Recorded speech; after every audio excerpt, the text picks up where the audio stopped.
Welcome to the Live Full, Work Fun podcast. This is the show to encourage you to live your life to the fullest and do fun work that fuels your lifestyle. Hi, I'm your host, Gayla Scrivener. Every week, you'll be introduced to amazing guests, useful resources, and inspirational stories.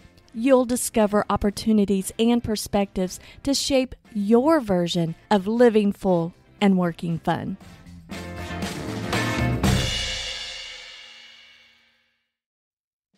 Before we get started with the show, I have a question for you. Are you a busy solopreneur struggling to find the time to consistently post to your social accounts? Well, the Scrivener Solutions team and I are introducing Scrivener Social, the easy-to-use social media scheduling platform paired with all of our workflows. It simplifies the entire posting process, saving you time and boosting your social media marketing efforts. Here's how it works. First, you subscribe to Scrivener Social, choosing the support level that best fits your needs. Second, we have onboarding calls to help you set up your account and give you the guidance for streamlining your posting process. Third, you implement your plan using our workflows to get more out of your social media marketing. Now, you could continue to do it alone, being frustrated and feeling guilty that you never get around to posting to your social accounts for your small business. Or you could save time, energy, and frustration by using an easy-to-use social scheduling platform backed by a support team that helps you streamline the whole process. You deserve a system that makes posting to your social media faster and more efficient. Go to scrivenersocial.com and subscribe today. Now, on to the show.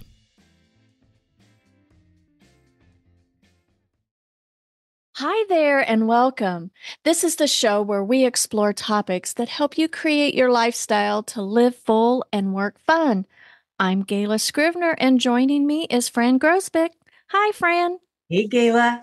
I love it when we get together and record because I get jazzed up. So I am glad that I'm getting jazzed up for some cool things that are happening in my business. And I know you've got a lot of cool things happening in your business. I love when we get together too. A couple of things people might not know. Well, Gayla and I, you question myself, two people in similar businesses, but we both believe there's enough for both and we balance each other and support each other and there's synergies and we work together. But the one thing we're very honest with each other and we can come and say, this just happened and we were just doing it before this. And we can get on a call and be like, this is where we are and just support each other in those hard days instead of being critical or unsupportive. I can't explain it, but it's so refreshing. And I think that's what led us to this topic today. And the topic that is weighing heavy on my heart is sometimes, we leave something that seems so stifling and something that's heavy, almost like a prison that is just like, oh, I don't like that. I leave that situation to gain the freedom to do what you want and to live the lifestyle that you want, only to realize you wake up one day and realize you've built your own prison and you're stifled because I don't know. There's so many things that could be the because. I think that sometimes we take from our past experience and what work should be like.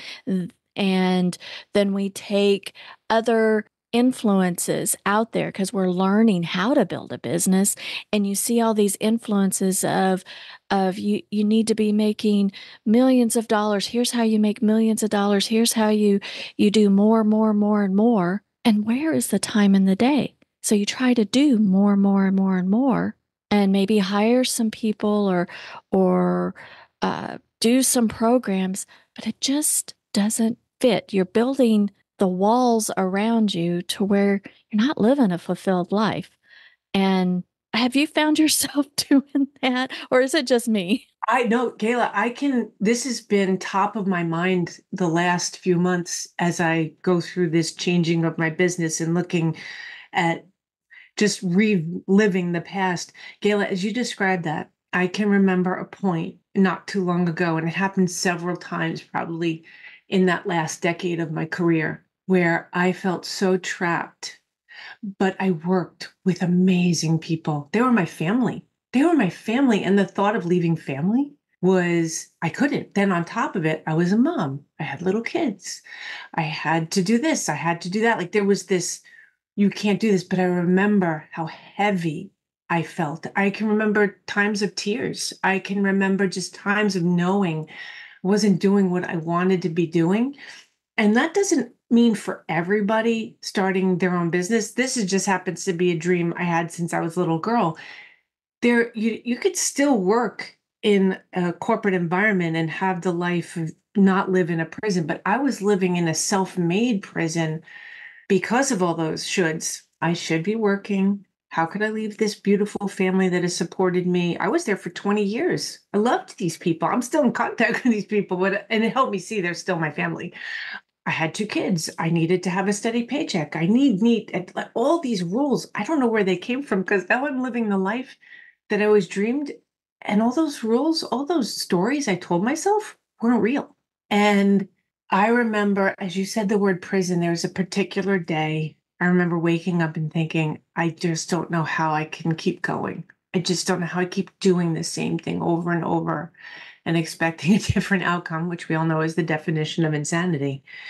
And then the universe, I now see, handed me a gift. I didn't know it at the time. And I'm just so lucky that I was open to receiving that gift and the path forward that it took me on. But to those who are in that point and relate to the word prison, all I can say is this: stop for a moment and think about if you were to break out of that prison, what would it look like? And that'll be your first step. I like that. Now, I want to say that in the story brand community that I belong to, and in a past episode, Macy Robinson, the director of the Story Brand Guide program, you know, within that community, it's often said you have the power of creating a playground. We want to create a playground instead of a prison. And that's kind of the stemming of this. But I think sometimes, creating those walls, but the expectation that maybe work equals self worth, and that if you're working, you're missing out on something else, and that's just what you should be doing. There's that word again, should. And I want to share that I think that there's a jealousy part of it. I know for me, sometimes I might be working, or this is me when I was first starting the business, and I had more time than clients, so I'm trying to hustle my way into working, and so had a lot of anxiety because we needed to earn a certain amount to cover the expenses of the household. And I did not do a side hustle before my job was gone. I was just like, okay, I just don't want to look for another job. So here we go, starting from ground zero.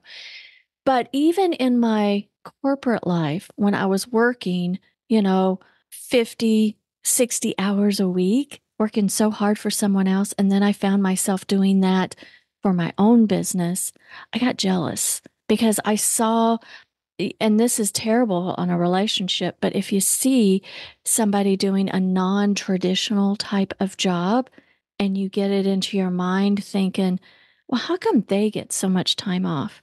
And I mean, my husband is a non-traditional type of breadwinner. I mean, he is very much a creative.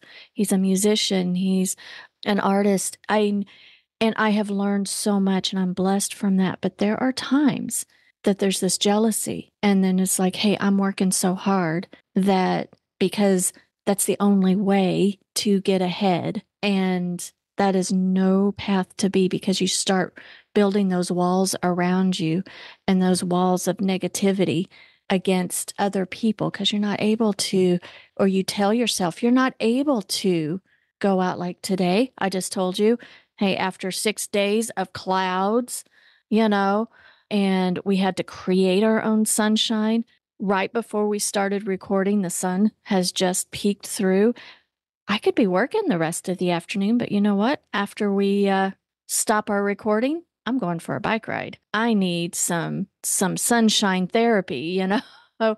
So I think that creating the business that we want, we have the choice of creating that playground or having those negative thoughts and create a prison for ourselves. I love what you're saying because I believe negative thoughts are a prison of their own. I think when a negative emotion comes up, I think all emotions have a purpose and they are trying to tell us something. That's our body's reaction to situations. When they're negative and they're strong, pay attention to them and try to stop for a second and say, why? Why am I feeling this? Because often jealousy, anger, looking at someone else and not understanding why do they get to do that? There's something else. Hold the mirror up and try to see what you're actually seeing and why you're feeling that way. And sometimes you'll realize it's your own hangups or your own obstacles, often tied back to self-worth or thinking I should be doing this, so I'm not doing that. Creating that playground, just like a playground, and I love the analogy of a playground. Children, if we could actually learn more from children, we'd all be better as adults. When children are on a playground, they cooperate, they help each other, they work together, Explore. they explore, but they see the benefit in cooperation and collaboration instead of competition. We're the ones who teach them competition. It's adults who teach them. Little kids don't see things that way. And if we could go back and be more childlike in that sense and look at collaboration and cooperation, our playgrounds will be have a lot more sunshine on them. And that all sounds wonderful. And some people might think it sounds naive, but it's really not because this world needs to shift more towards cooperation and collaboration away from competition because we lose sight in competition what we really want and really focusing on creating that playground that you want. Your playground may not be the biggest playground in the park. It may just have a couple of swings and a slide, but that's what makes you happy. That's awesome. Just make sure that you're focused on what you really want. And that's in starting your business, you do have to take that step back and think, why am I doing this? What is my goal in this world? What is it that I want to do? And there's Simon Sinek does a beautiful set of books on finding your why. It drives what I do. And I believe that knowing your why knows what kind of playground you want to build. And don't, when those negative thoughts come up, when the jealousy pops up, when anger pops up, when frustration pops up, try and face it, feel it, and figure out why it's there. And it's amazing to work through it. There's this analogy in a book I just read. It said you could be a thermometer or a thermostat. Thermometers just know they get jealous. They feel the temperature and that's what it is. I'm jealous, I'm angry, I'm whatever the elevated temperature may be, or I'm frozen and I'm cold. But a thermostat adjusts. A thermostat goes, oh, I'm angry. So what do I have to do to take the temperature down? Oh, I'm stuck. I'm frozen. What do I have to do to turn the temperature back up? I want to be a thermostat.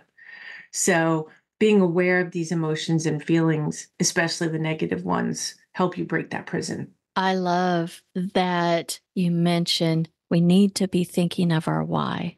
When we get into this a negative state or this claustrophobic state, this boxed in state, we have to just pause and really evaluate, why are we doing this? Is what we're doing worth it?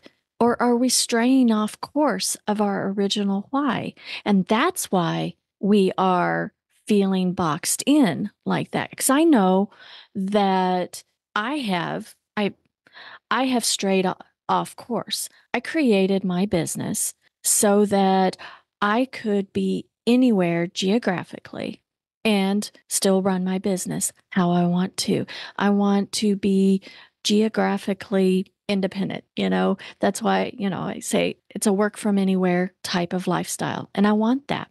And I found myself sometimes scheduling myself on my calendar to where it's like, of course, I am working all the time, or I'm taking in the wrong kind of clients that are not conducive to a work from anywhere lifestyle. I was in that exploratory phase, and there were times that I was like, wait a second, these types of appointments or these types of projects or working with this type of client is not making me feel good and thrive and go back to my why of, and my why is living full and working fun. If it's not fun, now it can be a challenge because I think working through a challenge and on the other side of that challenge is fun. So that is one thing. But if you find yourself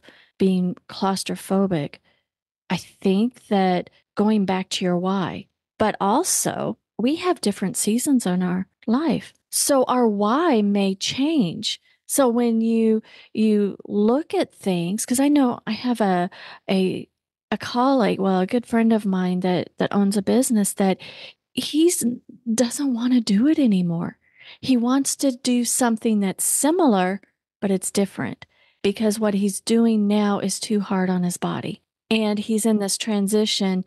It's more of a physical job, and he's wants to get into more of a consulting type of thing. Well, the transition phase is hard, and there's a lot of decisions to be made, but going back to that why and taking the steps to alleviate the stuff taking you off the path of your why and doing more of what keeps you on the path of your why. Knowing your why, we hear it for those who love to read self-help books and growth books. You hear it a lot, you see it.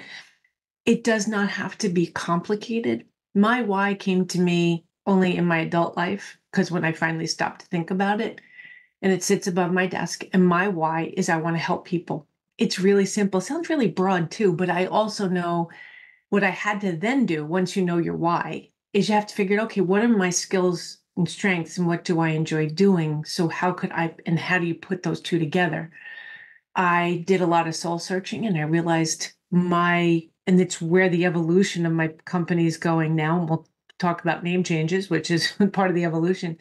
But I saw that I could have gone really broad and crazy and down a wrong road, but my career has been helping businesses grow since my first job out of college. It's what I was taught. It's also just what I've always connected with.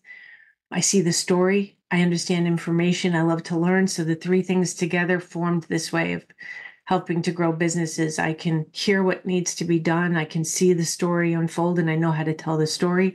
I also know how to fix the parts to get to the part to tell the story and how to build up to figuring out the why, figuring out the goals. It's just something I've always been able to do. I wish it was more superstar, rock star, something, but this is where the gift that I was given and it helps me get to my why. Make sure that you don't look for some big, I mention all this because make sure when you sit down and look for your why, don't worry if it's as simple as that. Don't worry if it's not glamorous or not, if you think it's not going to lead to some big stage somewhere, that's okay. Knowing your why, trust me, it will be a stage all your own. It will be some beautiful success all your own. Because when you're doing your why and living your why, all of a sudden other things fall away. Like you said, you're able to say no to clients that don't fit your path, which will save you a lot of headaches. Because when you work, we've both done this. Because especially in the beginning, when you're living through the shoulds, I can't turn down a client because I got to make money. But you get to a point where you realize trusting your instincts and saying, this doesn't resonate with my why, and trust that something else will come along, that you have the ability and the talent and the skill to find that next thing. It might be hard. There might be a few weeks of extra coupon clipping, but it's all for a reason when you really stick true to your why. Now, you can't use it as an excuse not to go out and do the things that are hard or difficult. We all face those difficult times, but just it's all about navigating middle and moderation, no extremes. I just really think that if you want to break out of your prison, the first thing you have to do is get in touch with yourself and know, why why am I here and what do I want to be doing? I think So that we all have the capability of creating the life and the lifestyle that we want. Things in this world happens to throw us off course, maybe. But I love that you said that your why does not have to be earth shattering.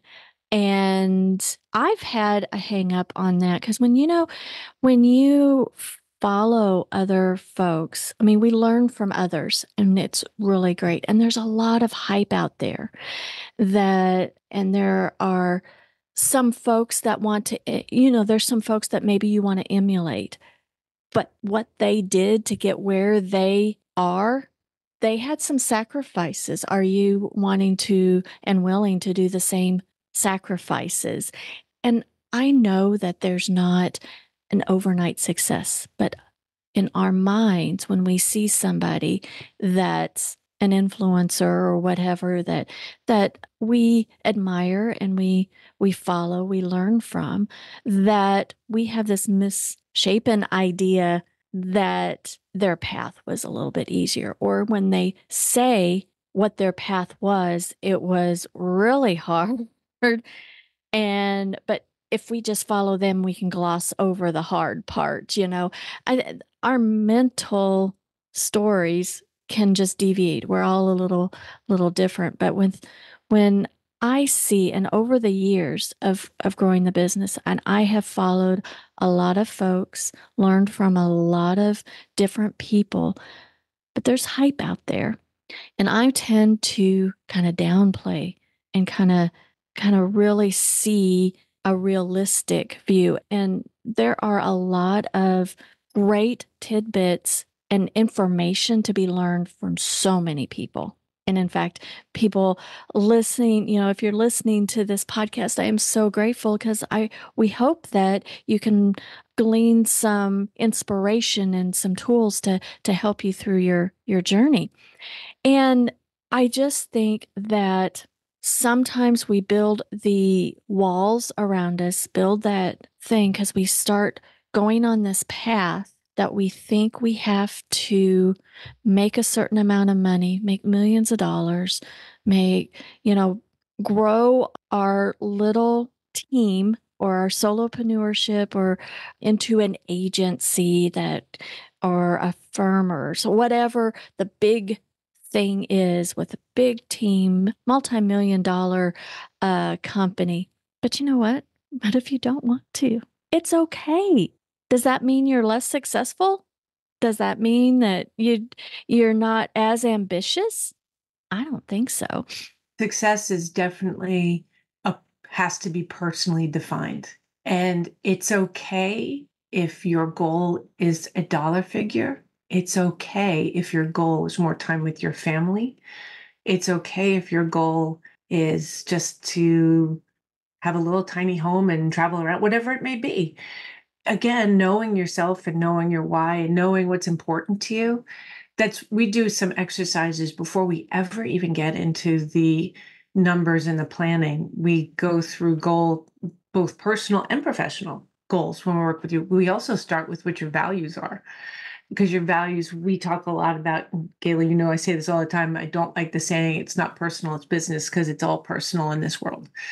You have to know the personal side of you before you can know what kind of business you want to build. So all these things, knowing your why, knowing your values, leads to what kind of success, what does that picture look like? If you can paint that picture, then everything else will come really easy. And this goes for us too, to those listening to us. When you listen to someone or like what they have to say, and we both talk about the people that we have read their books or gone to hear their TED Talks or podcasts or whatever it may be.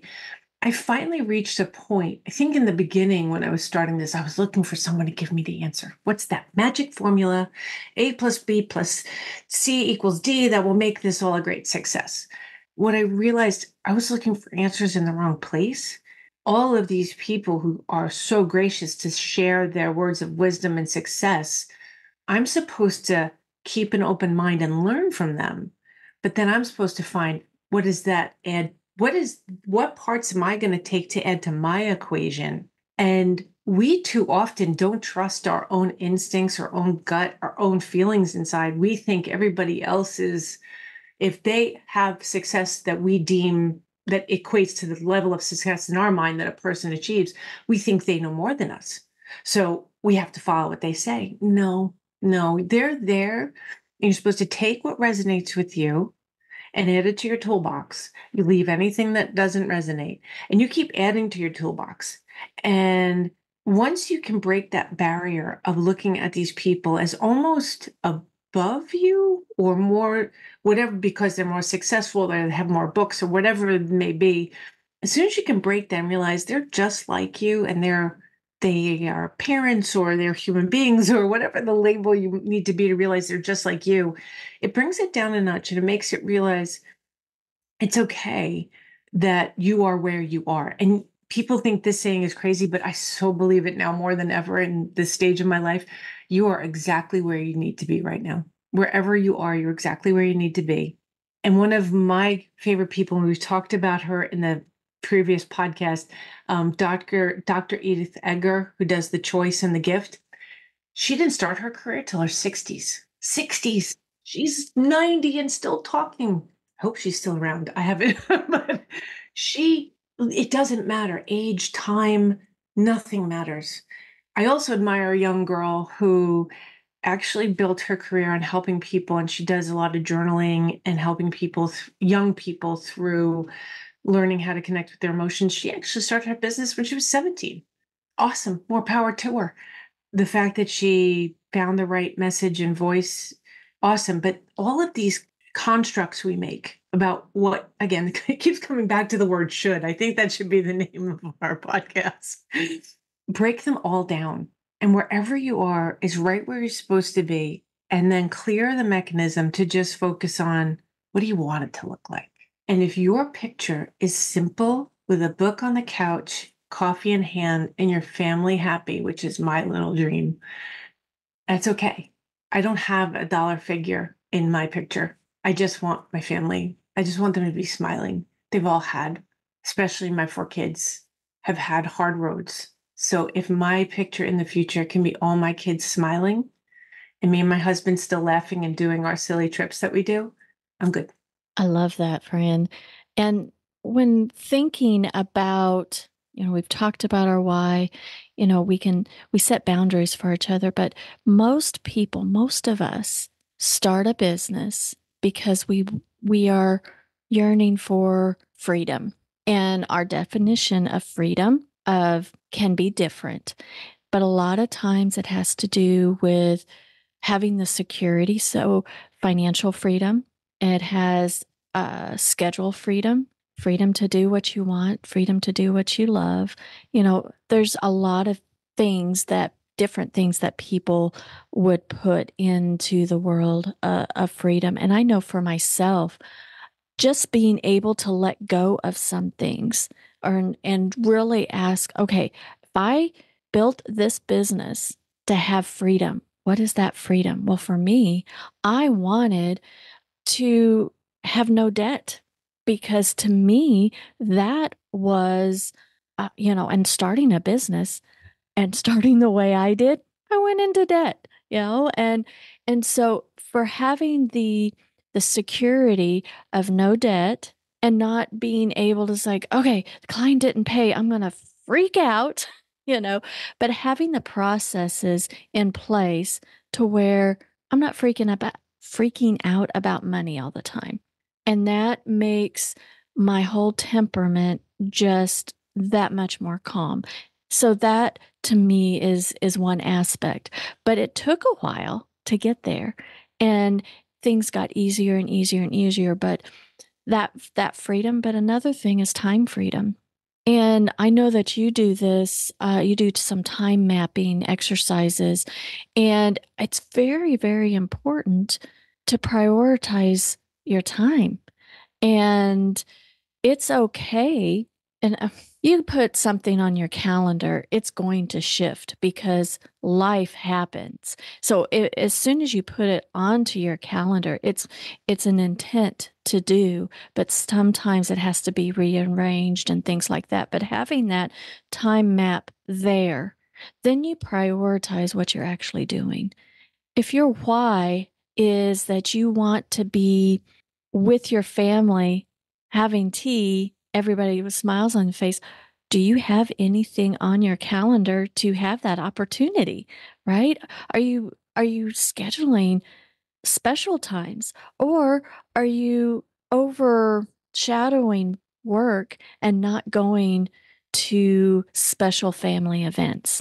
One thing that on my team, Brandy keeps reminding me, and this just fuels me of this is why I'm in business and this is why I have such a great team and trying to build a team or a company that opens the doors for not only our clients to live full and work fun, but the staff to live full and work fun. And Brandy, who's been on the show more than once, and I've mentioned her hundreds of times, she's raising her kids and she does not miss any school event. And for as much as, and that's why her why in this season of life for her is to raise her babies, which they're not babies anymore. She's been with me for like 7 years. I've watched her kids grow up. And it is so wonderful that she can give her, work and also have her life and raise her children and not miss out, not feel like she's missing out at all. And I think we can do that, but we have to create. Now she's giving up a corporate life, and she is perfectly fine with that. She is not wanting to go up the corporate ladder. But there's nothing wrong with that. If that's what you want, there's nothing wrong with that. Time and money are the two biggest drivers in life. We want more of both, right? Time is unfortunately it's finite, so you can't do that. Money is too, to a degree. Your two freedoms that you described are spot on. And I think just like how you mentioned the why shifts, your freedoms and the wish for those freedoms shift. And it's why we do the time map. Once we do your time map with you to see where we define your values, your goals, your priorities, and then we get into the time map. When you get into the time map, it's to look for a couple of things. It's to look for, is there time you're not taking advantage of? We also do look at how much time you're spending on screens. Just going to tell you, some people don't love that part. It can be a scary self-realization to see how much time you spend looking at your phone or on social. It can be a definite eye-opener, but we're looking for, where do we want to put all these blocks of time? And it looks rigid at first, but exactly what you said, it's going to shift. And we have a philosophy when we come at the end of your time map. So you see the month, you plan the week, but you live the day, because you can make the best time map and plan ever. And then something comes along and you get the phone call that someone just hit your car in the parking lot, or your kid is sick at school, or there's flooding in your area. It could be anything. It could be small too. It could be somebody canceled an appointment on you and you have to all of a sudden shift. It's all about being able to adapt and flow with all that, knowing those freedoms and which one's important for you. For me right now, my shift, I think I share with you very much so. I know I share with you the desire to never be in debt again. I've survived some things in my life that I just never want to feel like that again. But right now, it's giving to my employees and myself this knowledge of living the day, that last part of the formula. Stuff happens. I tell them all the time when they call me, whether it was this week, I got two different calls from different, one had to take her grandmother to the airport. The other was that she's battling she has health problems and she's battling something. I always say health and family first. And Gayla, I think that story and the story of Brandy ties to something that we both try to live by, which is trusting our employees. And that ties to these freedoms. When you give people trust and freedom, they will give back to you. I know that scares some people. I know the thought of that, because we've lived in a society where, no, you can't trust people and you have to give them a certain number of sick days and you have to give them a certain number of this. We live it and we see the benefit of it. When you trust other people, it comes back to you tenfold. There was one other theme that came from what you were saying.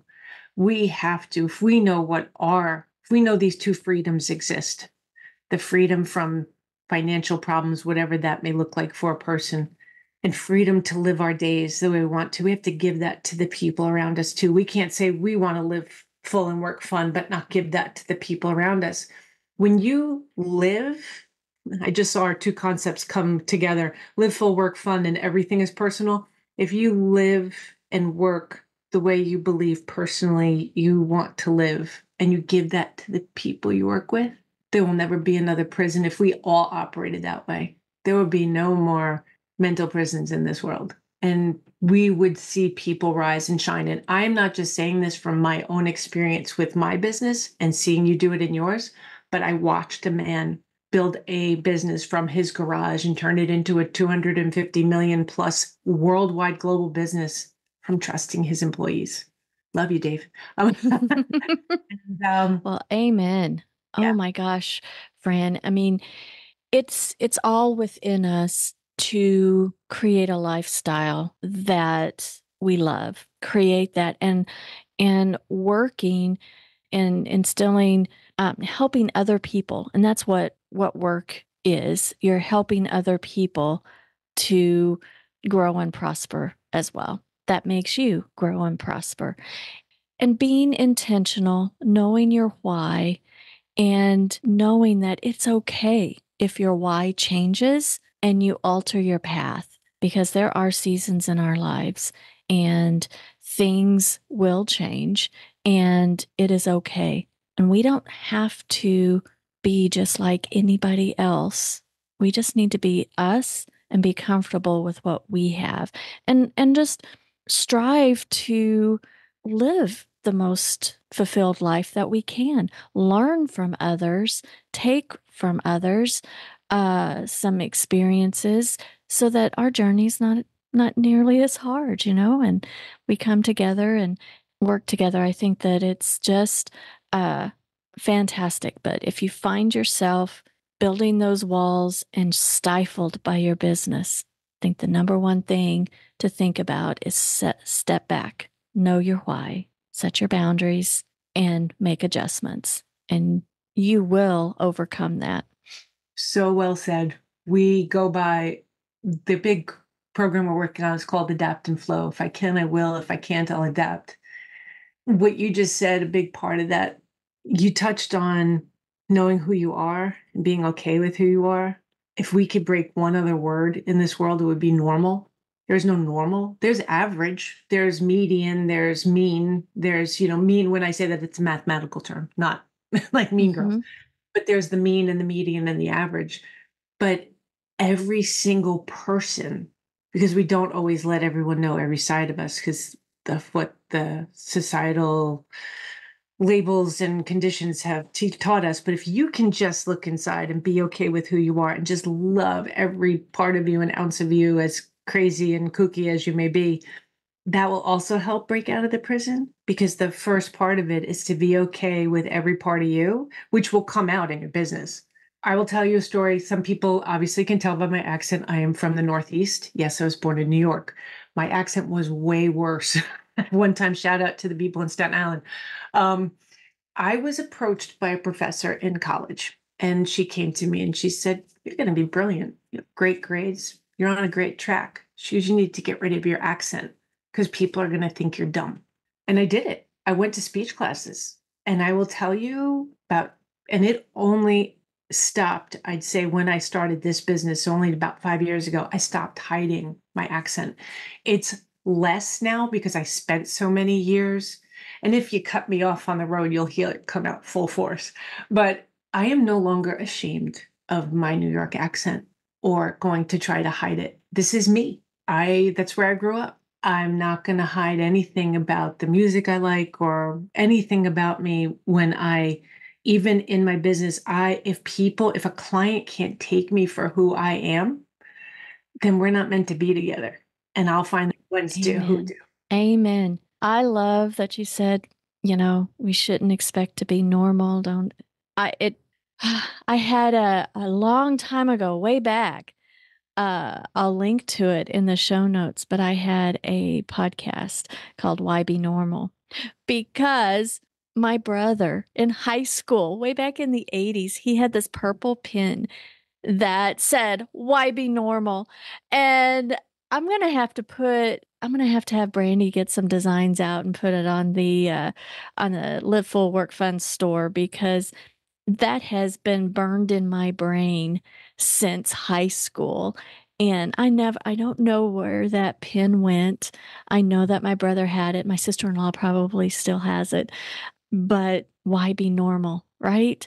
We need to know who we are, work with the people that you can help and help well, and know that you have the power to build a playground. And it's okay to shift. And it's okay, to have different boundaries in different parts of your life. It's okay to have different focuses. And I love that, Fran. I think that we should continue this conversation over in Facebook. What do you think? Love it. Love it. I want to hear what people think about this. Hop over to Facebook and post your biggest takeaway from today's show in the Live Full Work Fun Facebook group, guys. You know, Fran, this has been wonderful. Always love our conversations. And guys, thanks for listening. And until next time, have a fantastic week. Live full, work fun. This episode has been brought to you by Scrivener Social, the easy-to-use social scheduling platform built for the busy solopreneur. You deserve a system that makes posting to your social media faster and more efficient. Go to scrivenersocial.com and subscribe today.